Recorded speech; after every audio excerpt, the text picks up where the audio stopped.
Okay, don't like that song.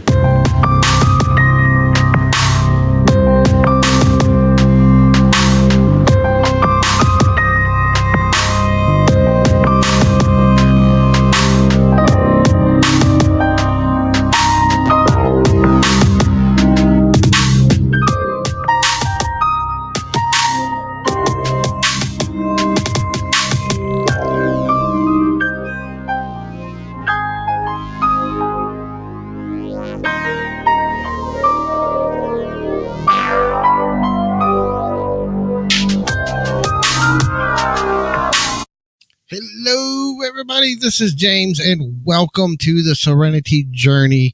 Are you struggling to reach your full potential? Today, we're going to talk about the ninth secret. We're talking about Wayne Dyer's 10 secrets for success and inner peace, and we're talking about the ninth secret for success, treasuring your own divinity. This is really the key to understanding really our full potential as human beings. What we can do, what we can achieve, how we can achieve it, how we can create the life that we really, really want for ourselves. And it's also the key to understanding why so many people struggle to understand and to connect with who they really are and living the life that you were born to live. That's what we're going to talk about today.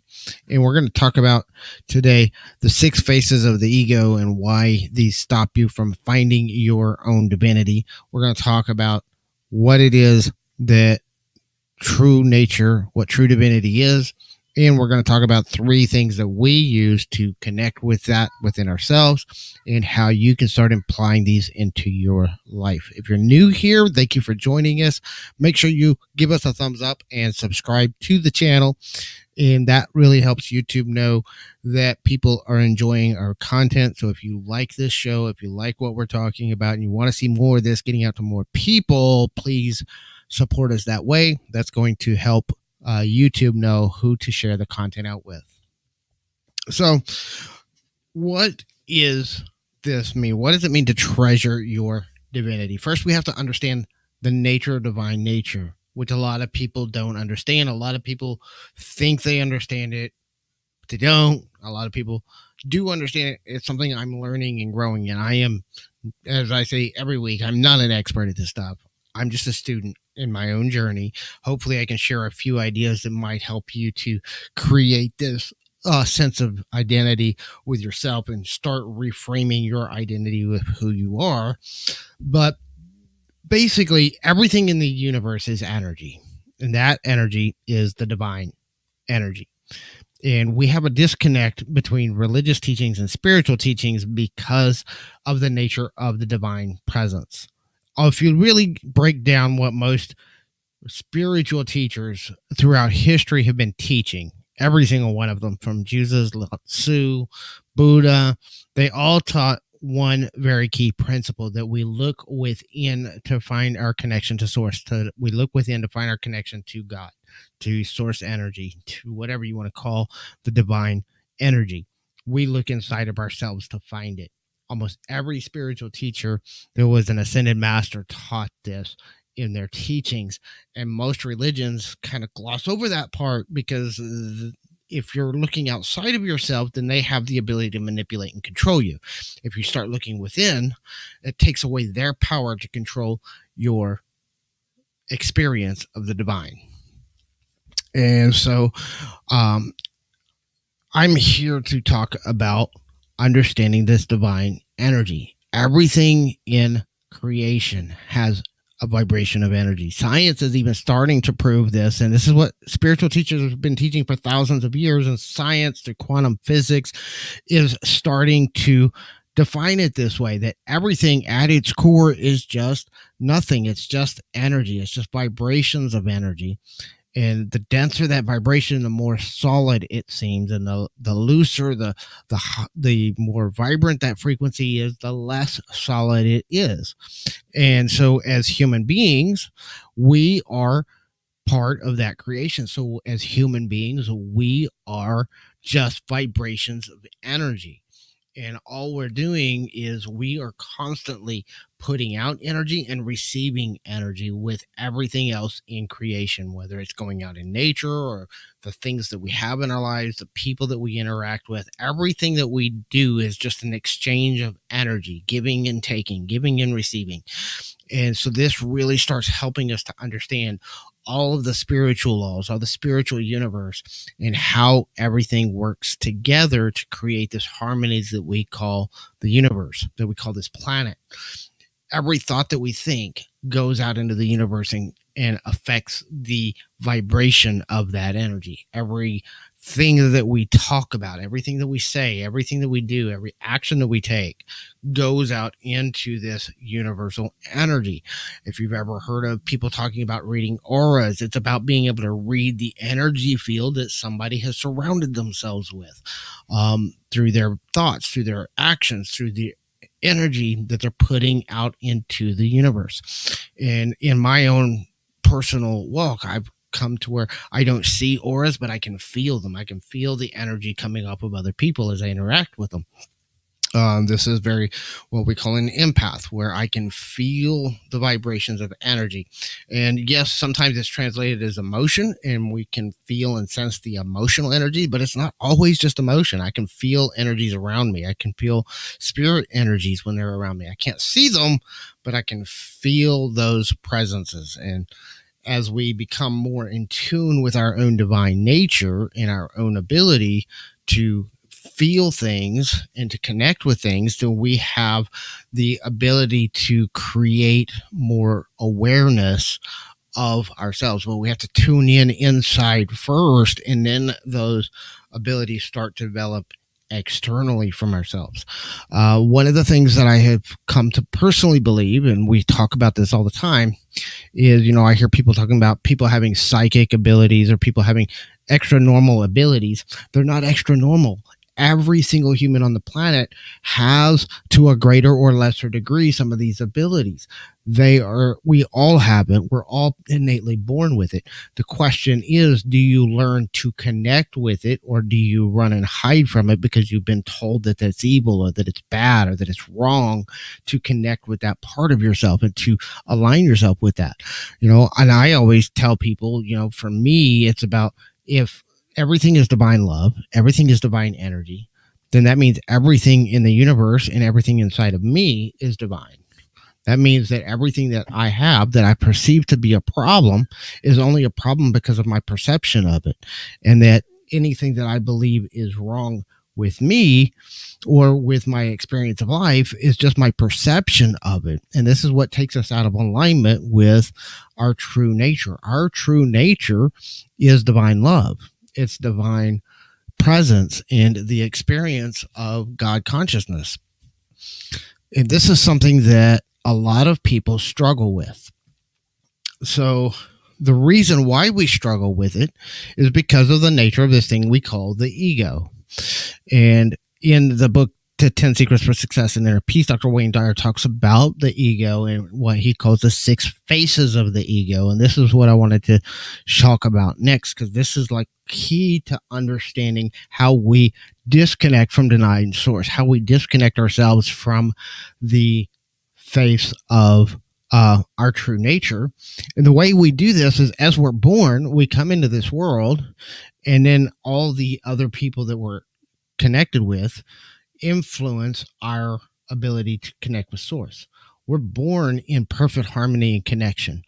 But over time, as we grow, as we learn, as we connect with other people who are out of their own alignment, we start developing this ego self, this ego sense. And the ego is just this false sense of belief of who we are in relationship to the world around us and to divine energy. So the 6 faces of the ego. The first one is the identity of I am what I have. So we identify ourselves based off of our possessions, the things that we have in our lives. And so if we lose things, and when our sense of identity comes from the things that we have, and then we lose those things, where we feel lost, where we feel like we've lost something, is when we lose that connection to that. We feel like something's been taken away from us and our identity is attached to that. That's where we feel that sense of loss. The other thing is, when I get my sense of identity from I am what I do, the things that I do define who I am. My job, or the work that I do, or the things that I'm known for. And this is where when people get ingrained into that sense of identity, they start, using something that they did maybe 20, 30 years ago as, this is who I am, and you should know who I am because I did this 20 years ago. You ever seen somebody that was a high school football star, and 20 years later, they're still using that high school football experience as their identity in their community of who they are and how people should know them. And so this is that second face of the ego. Your ego says that I am these experiences I've had in my life. The third face of the identity is I am my reputation. I am what other people think of me.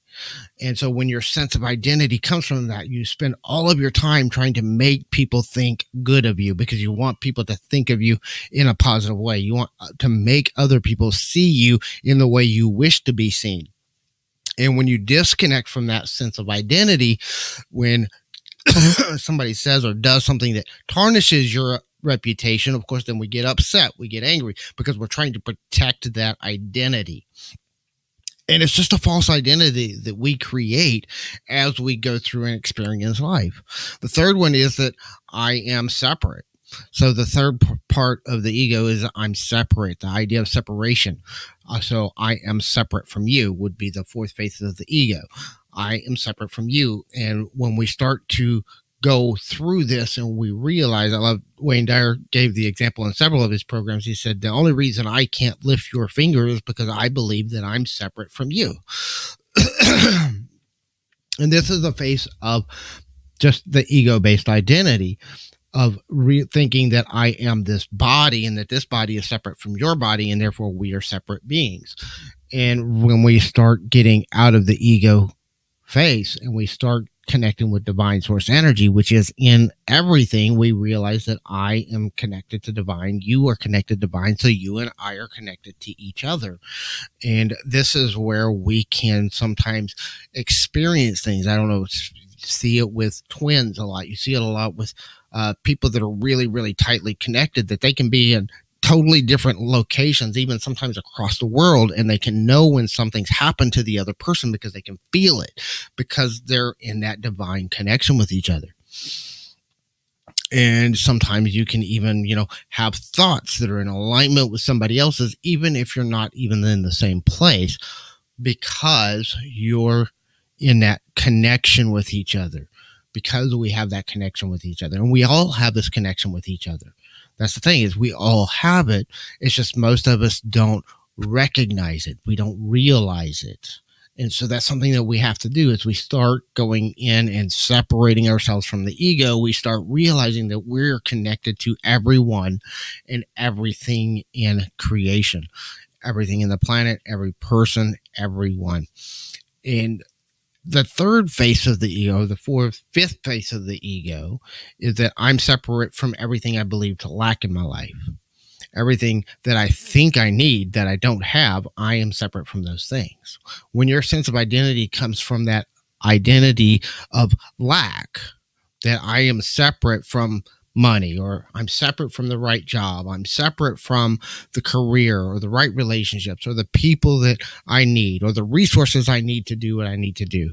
This is a false sense of the ego. This is another belief of the ego. So when you believe in separation from those things and you have that belief inside your subconscious mind, it's hard to manifest things. It's hard to make those things show up in your life, because you have this ego part of yourself that's always resisting letting go. It's always going to resist creating a better life for yourself, because it wants to maintain control. Its entire purpose of the ego, its entire purpose is to maintain its own safety, its own self within your mind, within your subconscious mind.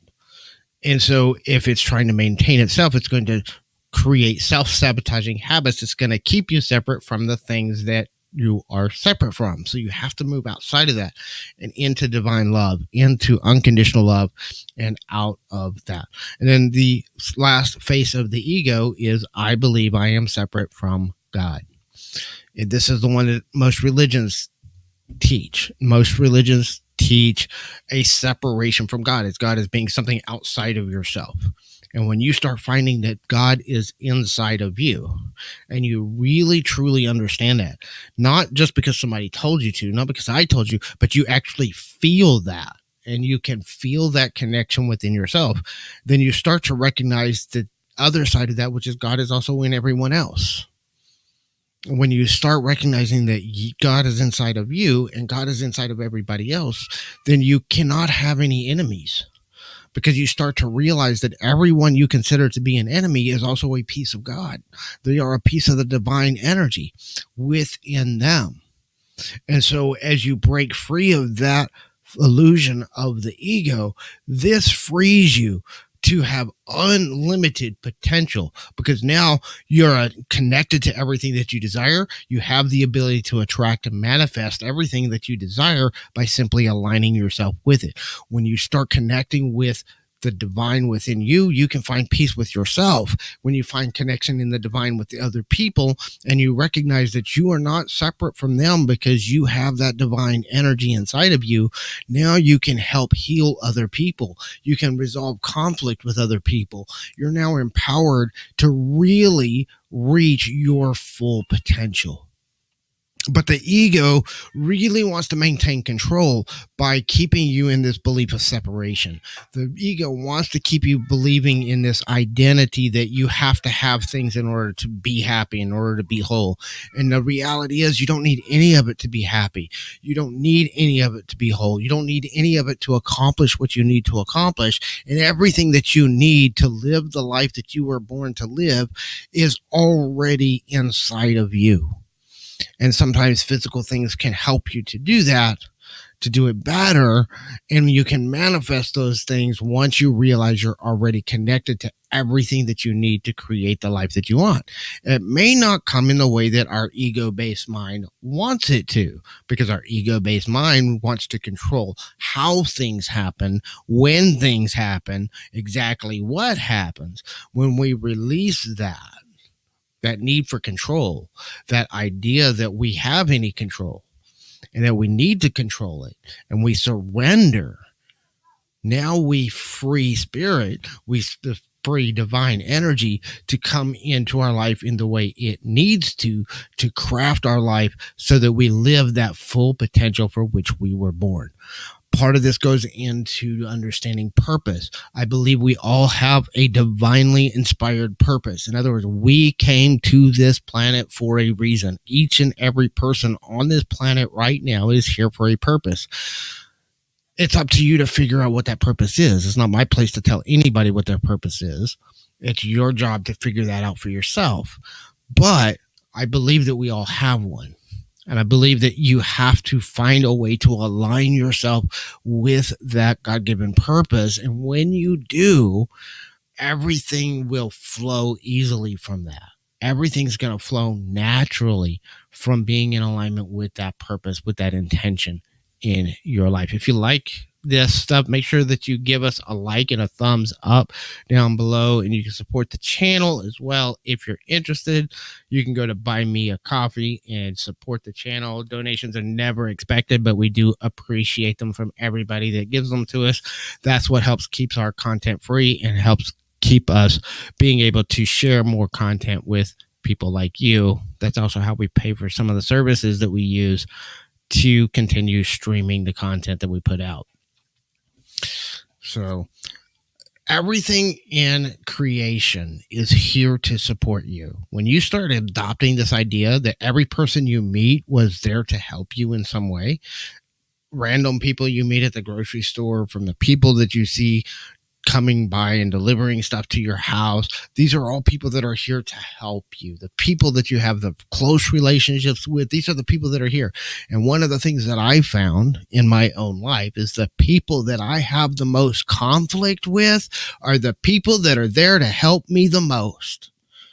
And so because of that, I strive to resolve those conflicts as best as I can.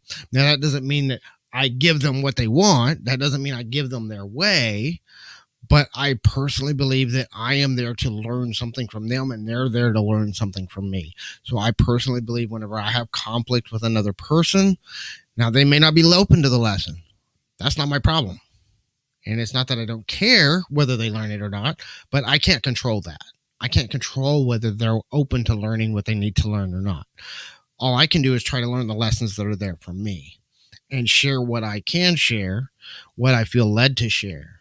You know, one of the things that I talk about all the time is, I don't believe that I create the videos. I don't believe that I write the books. I don't believe that I write the blog posts. I'm not the one that creates the posts and the content and all the stuff that I put out here. I open myself up and allow divine source to come through me to create all this content. This is also why I don't get hung up over things like how many views my videos get, how many subscribers we get. Yes, I want those things. I like those things. My ego says that those things are important, but I also know deep down inside that those things really aren't that important. That if Spirit wants somebody to see this, they're going to see it. If there's a message in here that somebody needs to hear, they're going to find it. It's going to come across to them. And it might be today, it might be tomorrow, it might be in 5 years from now. But it'll get to where it needs to go when it needs to be there, when the people are right and ready for it. And that's what we're doing. Today's show is not sponsored by Nature's Twist, sugar-free orangeade, but we pick those up at Sam's. It's one of our favorite drinks here. They have orange. They have blueberry lemonade, which the toddler loves. We also have a strawberry lemonade one. I'm not a fan of the strawberry one myself, but some people like it.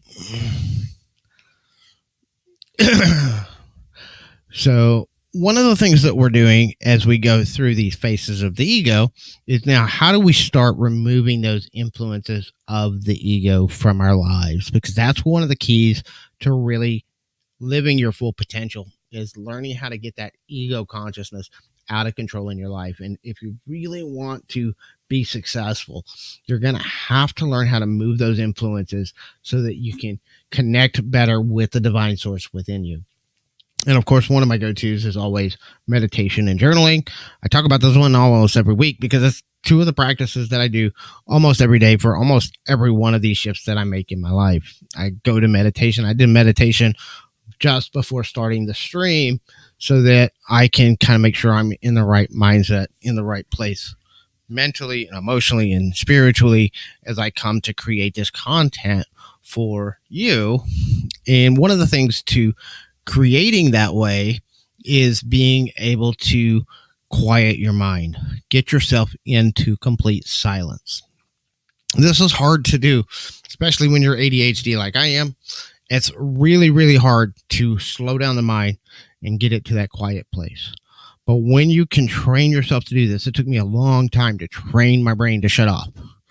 But when you can get to that place where you can shut your brain off, not really shut it off, but just quiet it and get into silence. And you turn off all the noise around you. You can connect with the divine energy. You can listen then to your own body.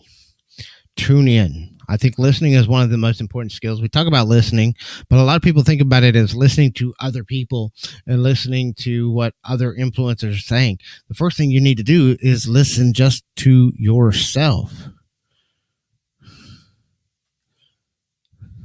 Yeah, it's too sweet. The strawberry is too sweet. So when you learn to listen to yourself, now you can quiet your mind. You can quiet yourself and listen to what your body's telling you. When there's something wrong inside your body's already trying to tell you. You also learn how to listen to your emotions and your feelings. Your feelings are messages from the divine where you're out of alignment with divine energy. When you start getting into alignment, you start realizing that your negative emotions are clues to where you need to work on, things that you need to heal within yourself, things that are taking you out of alignment with that source. When you start feeling more positive emotions and getting into the positive emotions, now you're getting better into alignment with source energy, because source energy really is just unconditional love. That's really what the source is. With ADHD, it's hard. How do you listen? Like I said, with ADHD, took me a long time. First of all, it's just about turning off the noise, which is hard to do, I know, but it just takes consistently practicing. You know, how do you learn any new skill? You practice it over and over and over and over and over until you get it. The second you quit and give up is the only time you fail. You never fail at anything until you quit trying. So you just have to just keep trying over and over and over and over and over again. And eventually you'll get there. When it comes to quieting the mind, it's just a matter of acknowledging the thoughts. When I sit into meditation, I sit down and I close my eyes and I allow my thoughts to run. I acknowledge the thoughts as they come up, but I don't hold on to them. I don't sit there and try to contemplate them and hold on to it. I just let it come up, acknowledge it, and let it go. And that's just a practice.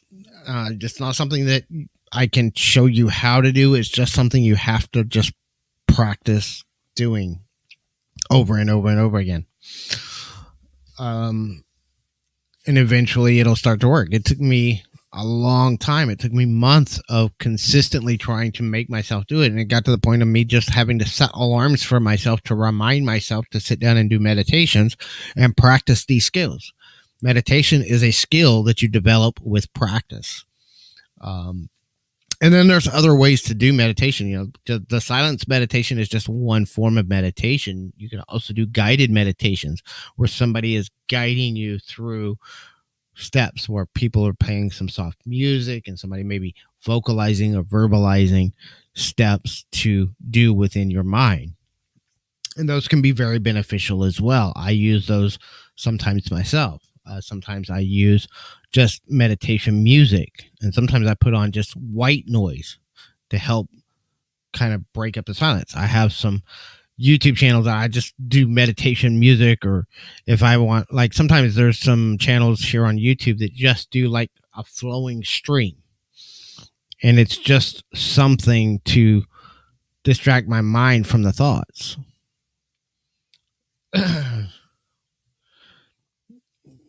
Well,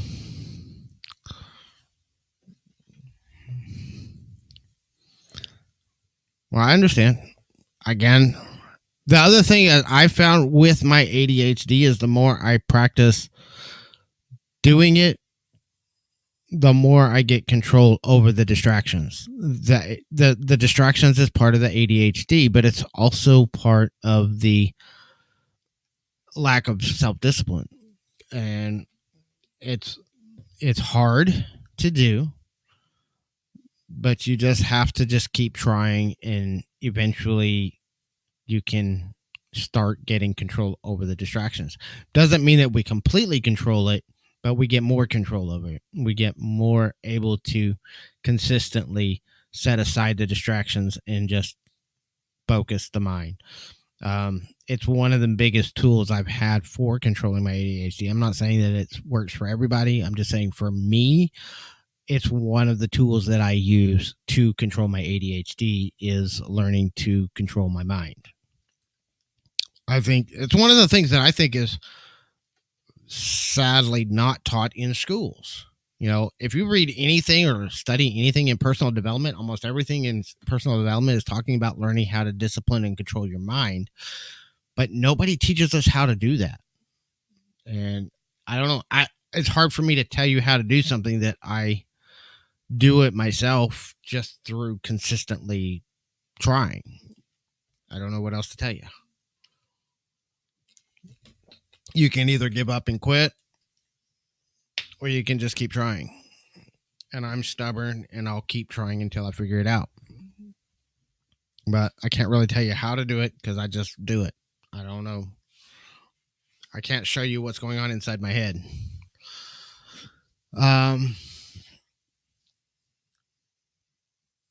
But again, just listen to one of the things that I find helpful is get headphones. First of all, whenever I'm doing any kind of meditation, I always use headphones.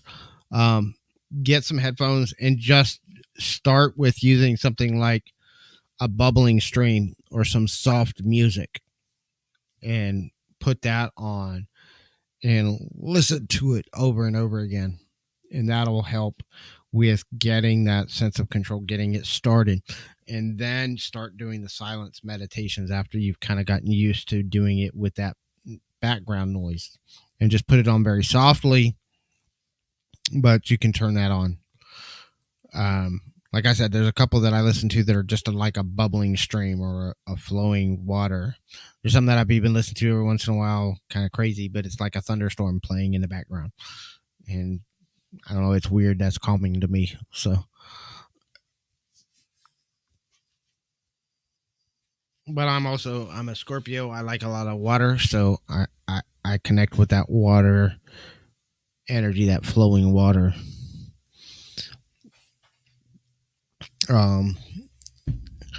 So that's just an idea. It's a suggestion. You can even like listen to, also they have some that are like the sound of a crackling fire. I heard some people that have a lot of luck with that.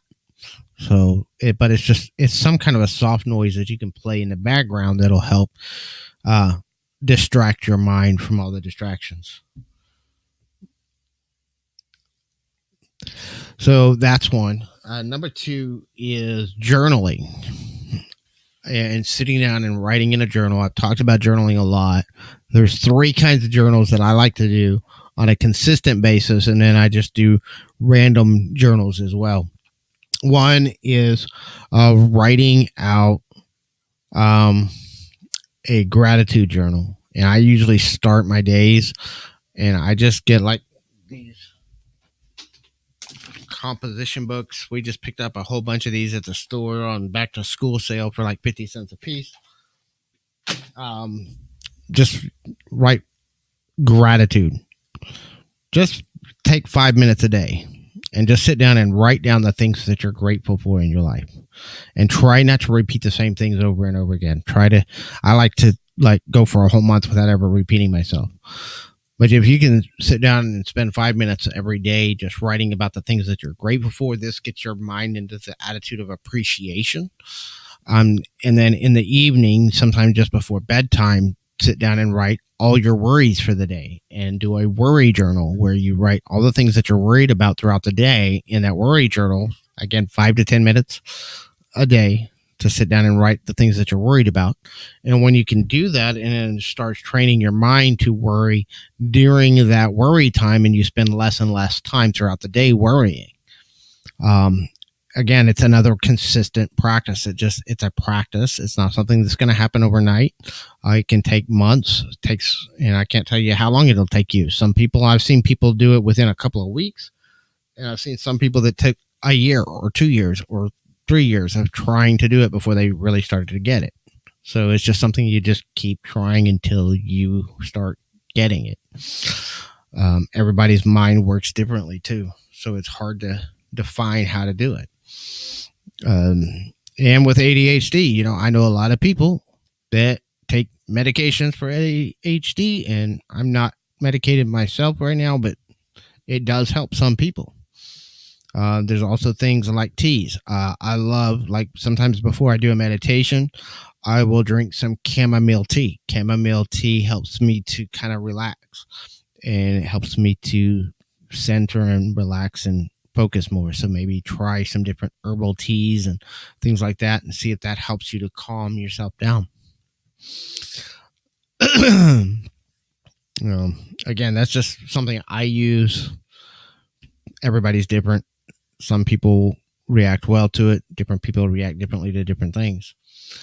So another thing that we do is we do the journaling. So we do the gratitude journaling, we do the worry journaling. And then if you're having, say, problems with yourself or with another person, one of the things that I love to do to help resolve conflict, to find that divine source within yourself or within other people, is a technique that I started using actually about 4 or 5 years ago. And I actually started doing it in the middle of a conflict resolution between two officers that I had when I worked at the prison. But then I started realizing that it was something that I could use for myself as well when I had conflict with other people, is sitting down writing a list of positive aspects. And if you're in conflict with yourself, start writing a list of positive aspects about yourself. And when you start working on it with resolving a conflict with another person, sit down and write a list of positive aspects of that other person. And when you do this, it starts helping your mind to search for positive things about them, about yourself. And doing this helps you to start connecting better with that divine source, with the divine source within you and within other people. So the list of positive aspects. And it's funny because I started studying Abraham Hicks last year and went through some of her books earlier this year. And she teaches that technique in her books. And I had never heard it before. I just naturally came up with it myself and started using it. I had other people do it. I was negotiating conflicts between officers and between inmates and stuff when I worked at the prison. And that was one of the techniques that I used with that situation. And so I started using it myself, and it works phenomenally well. So that's something to start writing lists of positive aspects for yourself, for other people, and do that with your journal. You don't have to share it with anybody. Just do that. So if you use those 3 journaling techniques, it's going to help you to start connecting with your divine self and getting rid of worry, moving that ego consciousness out of your way so that you can live the life that you were born to live. So I hope that these are helpful tips for you to understanding this 9th principle, finding the divine within yourself, finding your own connection with source energy. When you start finding your connection with God within you, instead of looking outside of yourself, you're going to be able to then start truly understanding compassion and unconditional love for yourself and for other people. And remember, it's a work in process. I am not an expert. I'm not a master of these skills. I am better at it now than I used to be, which is something that we're going to be talking about further in about 2 weeks when we wrap up this series on Wayne Dyer's 10 Secrets for Success and Inner Peace. But in the next episode, we're going to be talking about principle number 10, which is wisdom comes from avoiding all thoughts that weaken you. That is the 10th principle, and that's what we're going to talk about in the next show. So I hope that this has been helpful. I hope that this helps you to find your own inner guidance and start connecting with yourself. We'll see you in the next video, and y'all have a fantastic day. Peace.